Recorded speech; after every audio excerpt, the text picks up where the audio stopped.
Berita tentang penangkapan 3 hakim Pengadilan Negeri Surabaya dan 1 pengacara karena dugaan penerimaan suap dan gratifikasi terkait vonis bebas Gregorius Ronald Tanur telah membuat heboh di kalangan masyarakat.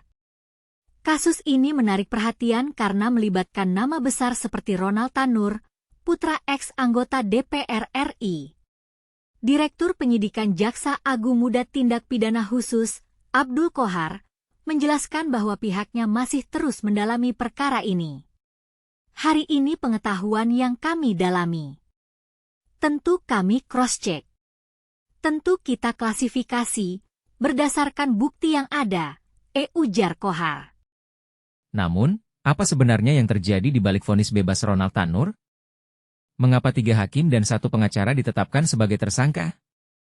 Apakah keterlibatan Ronald Tanur atau keluarganya dalam kasus ini? Menurut Qohar, jika nantinya ditemukan bukti yang cukup terkait keterlibatan Ronald Tanur atau keluarganya, tak tertutup kemungkinan mereka akan turut dijerat sebagai tersangka dalam kasus tersebut. Tentu kita klasifikasi berdasarkan bukti yang ada. Jika nanti ditemukan bukti cukup bahwa uang itu dari Ronald Tanur atau keluarganya, akan kami tetapkan sebagai tersangka, jelas Qohar. Keluarga korban, Dini Sera Afrianti, juga angkat bicara dan mengucapkan syukur atas langkah yang diambil Kejagung dan Mahkamah Agung. Tentu di sini kami mengucapkan puji syukur alhamdulillah sedalam-dalamnya. Kami mengucapkan terima kasih setinggi-tingginya kepada Kejagung yang telah merespons dan juga mendengarkan harapan dari kami, keluarga korban dan pengacara korban, kata Dimas Yemahura, kuasa hukum keluarga korban.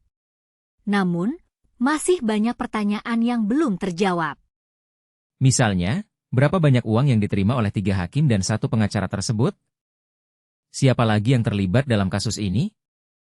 Apakah vonis 5 tahun yang diberikan oleh Mahkamah Agung kepada Ronald Tanur sudah cukup adil? Kasus ini memang sangat kompleks dan memerlukan waktu untuk diinvestigasi. Namun, kita berharap bahwa keadilan akan tetap ditegakkan dan para pelaku akan dihukum sesuai dengan perbuatannya.